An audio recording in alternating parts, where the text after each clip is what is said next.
بونجور يا حلوين، كل سنة وانتم طيبين. رمضان هلاله، ولو انت حامل اكيد بالنسبة لك فرحة رمضان السنة دي فرحتين، بس برضو بيبقى في اسئلة مهمة شغلة بالك في رمضان بخصوص البيبي اللي هيشرف. انا دكتورة لمياء العصامي، استشاري امراض النساء والولادة، والنهاردة هنجاوب على أي حاجة تخص الحمل في الشهر الكريم. خلينا نبتدي بأول وأهم سؤال بالنسبة للحامل: ينفع أصوم ولا ما ينفعش؟ لازم تعرفي ايه اللي بيحصل في جسمك لما تحملي. في الحمل هرموناتك بتتغير، وهرمون البروجسترون بيزيد جدا، وده من رحمة ربنا بينا، لأن زيادته بتقلل انقباضات الرحم، وده بيخليه ثابت والجنين بيقدر ينمو جواه بسهولة من غير ما يحصل إجهاض. هرمون البروجسترون ده بيأثر على الجسم كله مش على الرحم بس، ومن ضمن الحاجات اللي بتتأثر أثناء الحمل جهازك الهضمي اللي بيحصل فيه كسل بيأثر على الهضم، وده بيخلي عندك أعراض زي أعراض القولون، مش مرتاحة من أقل كمية أكل بتاكليها. ده غير إنه بيأثر على الصمام الموجود بين المعدة والمريء، وبيخليه عكس الطبيعي بيفتح شوية، وده بيخلي عندك حموضة معظم الوقت ومرارة في بقك وحرقان في صدرك. وعشان نقدر نتغلب على المشكلة دي في العادي بنخلي الحامل تاكل وجبات صغيرة كل ساعتين 3. دخلي معدتك حاجة صغيرة مفيدة من الأكل اللي هنقول عليه بعد شوية. السؤال هنا: هل هينفع تصومي وانت عندك كل الأعراض دي ولا مش هينفع؟ في الأول لازم تبقي عارفة إن البيبي مش مستني إنك تاكلي عشان هو ياخد الغذاء بتاعه، احتياجاته هتروح له بانتظام عن طريق المشيمة. حتى لو انت ما اكلتيش انت اللي هتتعب. ال9 شهور بتوع الحمل بيتقسموا ل3 مراحل،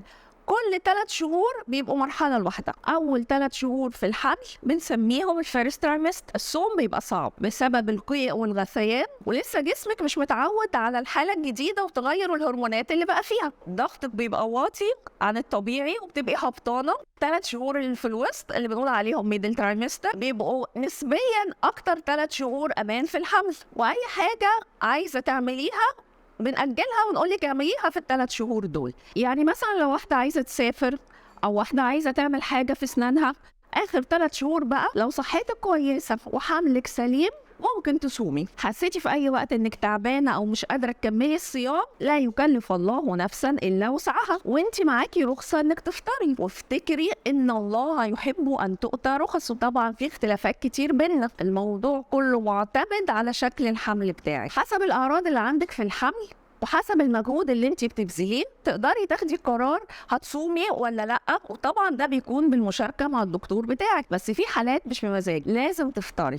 ايه هي الحالات دي؟ استنونا الحلقه اللي جايه عشان نتكلم فيها عن الموضوع ده معاكم. وما تنسوش ان الحلقات دي برعايه بابلز اللي بتقدم لك كل اللي هيحتاجه البيبي بتاعك من عمر يوم لحد ما يدخل المدرسه، من اول الببرونه لحد اللانش بوكس، بافضل الخامات والمواصفات الاوروبيه والامريكيه، الحاصله على شهاده الFDA. كل سنه وانتم طيبين، رمضان كريم. باي.